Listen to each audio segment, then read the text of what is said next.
Hey there. Welcome to TV Coast to Coast, a weekly, semi-weekly, semi-regular gathering of TV critics stationed on all the great American coasts, East, West, Gulf, and whatever that coast is in Cleveland. And my colleagues this time are Christy Turnquist in Portland and Mark DeWidziak in Cleveland. I'm Dave Walker with the New Orleans Times-Picayune. All of our contact and Twitter information, in most cases, will be on screen or in the text that accompanies this. We're going to talk today about late night. And since we last gathered to discuss late night, and I think that was for the premiere of The Nightly Show, which seems like a long time ago now, there have been even more changes. Jon Stewart has announced he's going to step down from his show on Comedy Central. We're nearing the end of the Letterman era. Colbert is going to take over there. The Larry Wilmore thing is evolving and I think very interesting. There's actual real talk on late night talk because of that show. Very topical and often very funny. The end of the Letterman era is starting to feel a little melancholy. I don't know if you guys saw Norm Macdonald on there last week, but it was just like one of the sweetest, greatest Letterman moments. There was just a lot of mutual appreciation. I'm enjoying this last little bit of Letterman, and I think he is too in his own kind of cranky way. But today we're going to talk about the premiere of the next guy on CBS at the Late Late Show with James Corden, which premiered Monday night or Tuesday morning here in New Orleans. And replacing Craig Ferguson, who had been a stalwart there for a long time, who had done an offbeat kind of an alt late night show for many years. Very funny, absurd, surreal. The Marx Brothers meet Steve Allen. I don't know what I really loved Craig Ferguson in that role, and Corden comes in without real talk show credentials, but with all kinds of show business credentials, mostly acquired in Great Britain. Can sing. He's done theater. He's been on TV. He's been in film, and he's very self-conscious and self-deprecating about what he's doing on this show. Most of the first episodes seem to be about that kind of introductory apology. Here I am, and I'm not sure why I'm here. I really kind of like that. I thought he did a pretty good job. The produced pieces, the opening video where Jay Leno shows up, all kinds of cameos, I thought that was really funny and smart and well-paced. The interview segment was unusual and I think really full of hope in that he brought both guests on at the same time, rolled his chair out from behind the desk, and talk to everybody at once. I mean, that reminded me of more than anything of like I got the box set from the Merv Griffin show before Christmas and just totally fell into that for hours at a time because they would talk. There would actually be conversation. The segment on Corden last night didn't seem overproduced, and I really liked that. The only thing that really kind of freaked me out and made me wonder was Reggie Watts, who's the band later sidekick. He's Corden's Arthur Treacher, I guess. I don't know. But he's a talented musician, and I think that'll work itself out, but it just seemed weird to me and not all that successful. On the whole, I thought it was a pretty cool first outing, and I'm looking forward to seeing more. I'd like to know what y'all thought. Christy, why don't you start?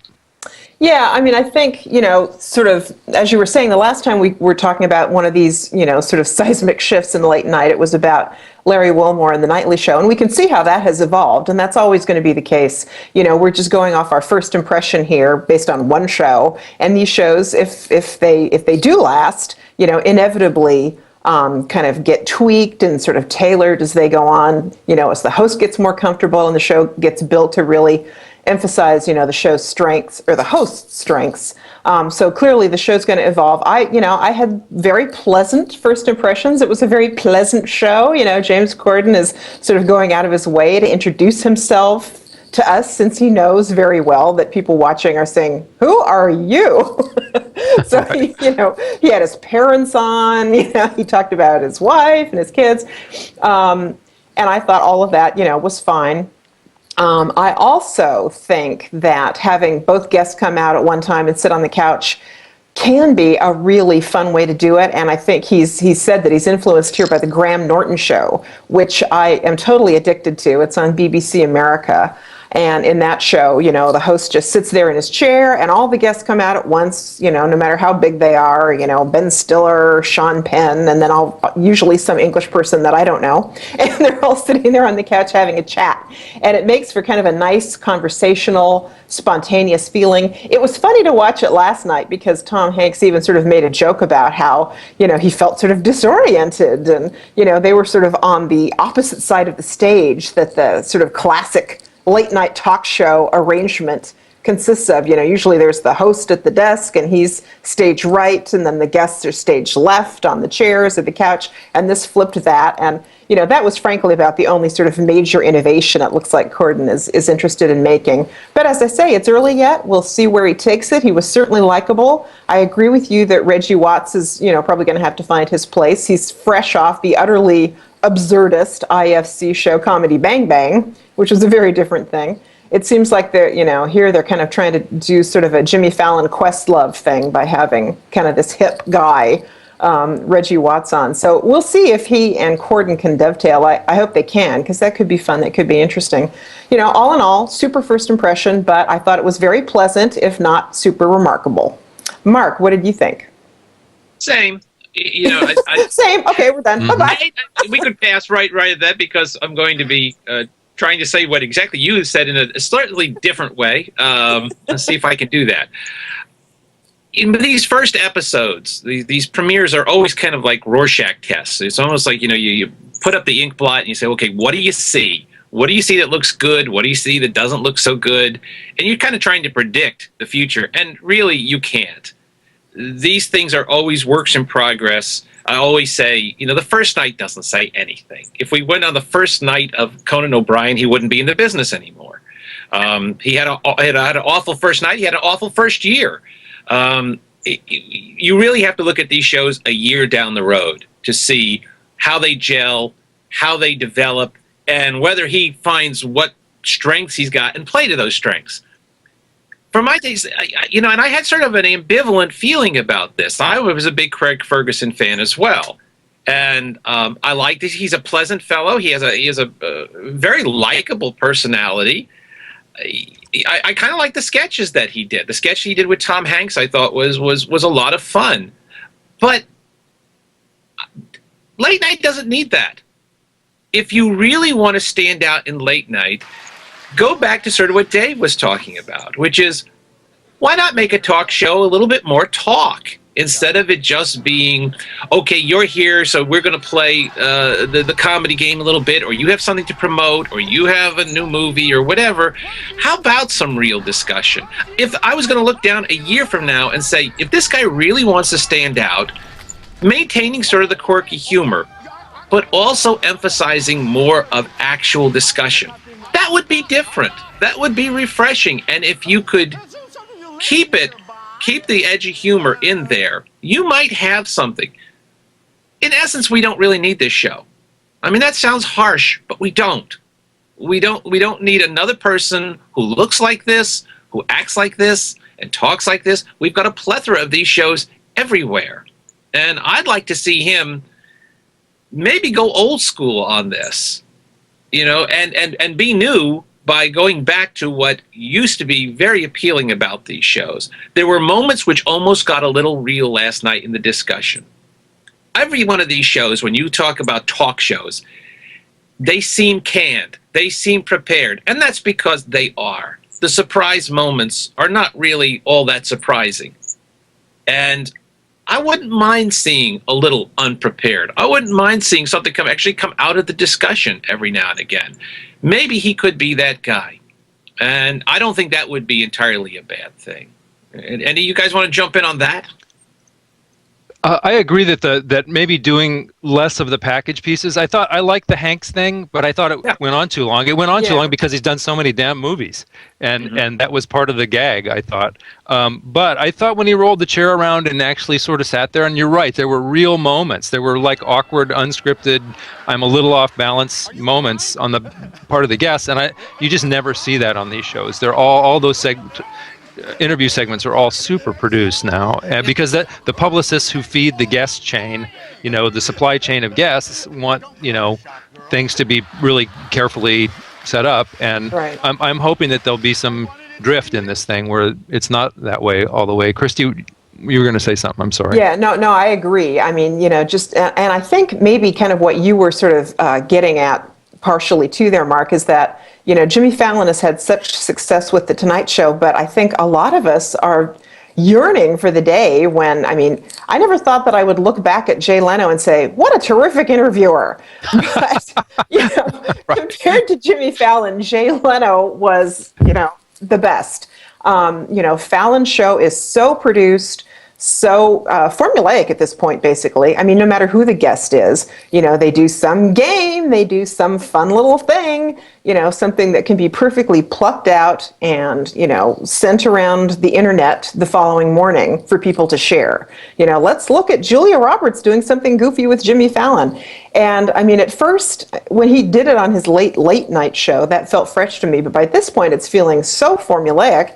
And I think, like you, I'm sort of craving, a late night talk show where there's actually a little talk. I'll tell you who's gotten better at that is Seth Meyers, who got off to a pretty rocky start on his show. It took him quite a while to sort of find his footing, but I think he's gotten a lot better as somebody who can actually talk and listen, which is something Jimmy Fallon does not seem able to do. So I think Corden, certainly, that's within his abilities, and I'd love to see more of that as well. Yeah, I would just like to see something which was more real, just something which was. I'm not asking for a return to Jack Parr breaking down every night on the air, but I think just a little bit of, genuine discussion and really seeing people as real people, and not just, as you say, they arrive with the publicist having said, now ask him about this. He's got a great story about that. Now you've got a great story about this. Yeah, it's like everything is like a heat-seeking missile aimed at that packaging. And shaking that up a little bit and going for the unpredictability, that may be the way to stand out in late night right now. Yeah. I certainly wouldn't mind seeing. Well, all right. So with a beginning, we also talk about an end because something's coming to an end. A little show you may have heard of called The Walking Dead. And they end its season, their fifth season, Sunday night. And I guess I'll start this one, because I've had my doubts about this season, and it's been up and down, and I think there have been some things they have done extraordinarily well. I never thought they would rush the Alexandria story as much as they have, but they have really pushed this. I figured we'd spend a season in Alexandria getting to know people, getting to know things. We're already at that crisis moment. And what I think they do well, and they certainly upped it this past Sunday night, is tension. No show since Breaking Bad makes you sit there on the edge of your seat hoping for Valium, where you just go, I can hardly sit here and watch this. The emotional value of this is so high. I've got to get up. I've got to walk. This is. I think that's why they call it The Walking Dead. Is because really you have trouble just staying in one place after a while. And this last night, they really ratcheted up the emotion in this episode. And I have my thoughts about what's going to happen. We're heading for a cliffhanger, obviously, and we're also heading towards the moment which Deanna, the head of Alexandria, says to Rick, "Get out." And then there's going to come the moment where they need him, where she's not only going to give him power, she's going to hand it over willingly and say, she is not a wartime prime minister. She is a peacetime prime minister. Everything's fine. She ain't Winston Churchill. So when the threat, and there's a threat out there, that those zombies with the W's or the M's carved in their heads are a threat. Something's coming. They're going to turn to Rick and say, "You take command now." So, I think that's where it's heading. I think we've got and I think they've in the last couple episodes have positioned this very, very nicely. They've got me.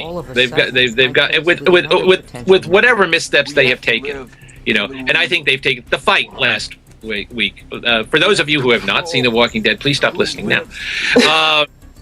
The fight last week. No problem. Is a great, for instance. There's this incredible old-fashioned John Wayne Randolph Scott fight where Rick and the drunken wife-beating doctor Pete get into it, and it goes on forever. It's a real knockdown, drag-out, eye-gouging fight.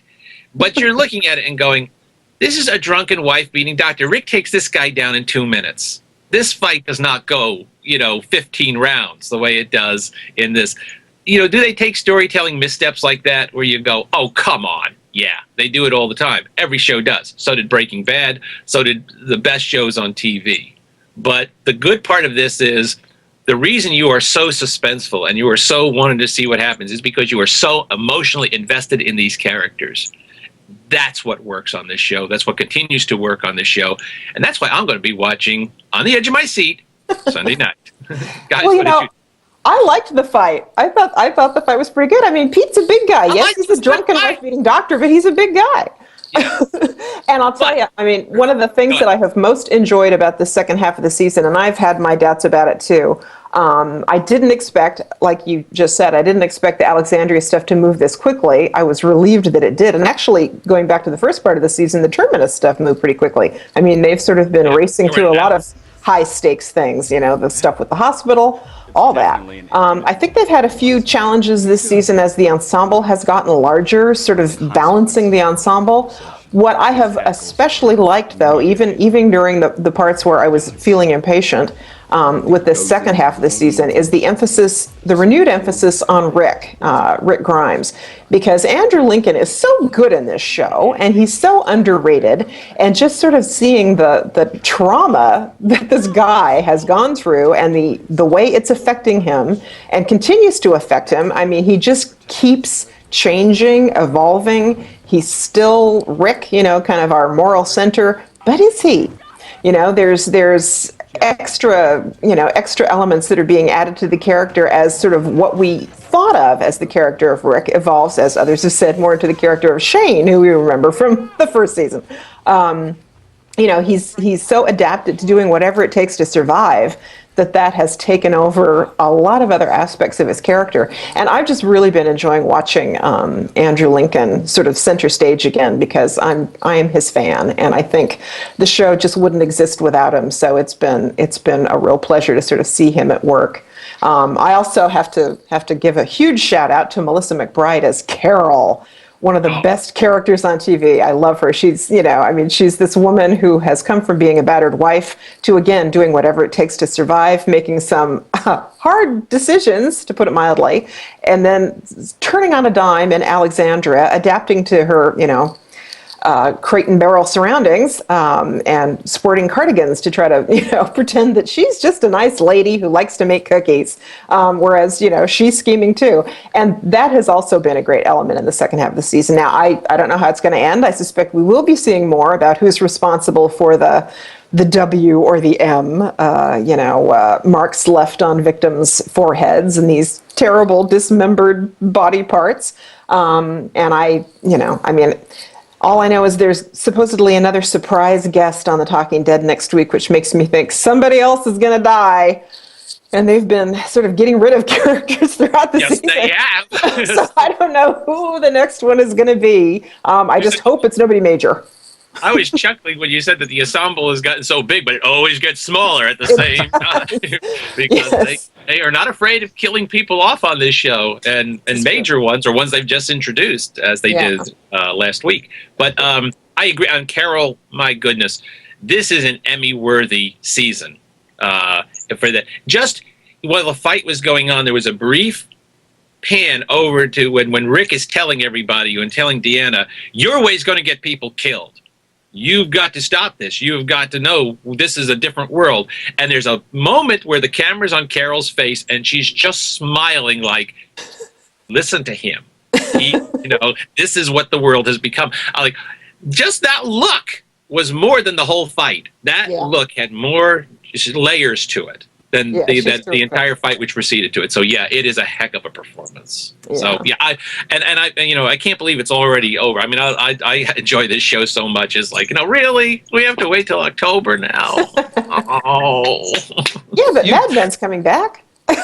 Well, yes, that's you people in your zombie show. I have a feeling you could just talk for hours about this. The internet's tired. I'm glad we got a chance to sort of look ahead at it. I know that you all both derive a lot of pleasure from that show. I still can't watch. I'm still terrified of it. I'm still a big baby. If Carol just appeared behind Dave right now, just, you people and yours on. We better get out of here. Thank you both very much, Christy and Mark, for pitching in this time. This has been TV Coast to Coast, semi-regular gathering to talk about the brand new shows and The Walking Dead. And we'll be back next week, or some combination of us will be back next week. And I thank you both for doing it, and thanks everybody for watching. Bye-bye.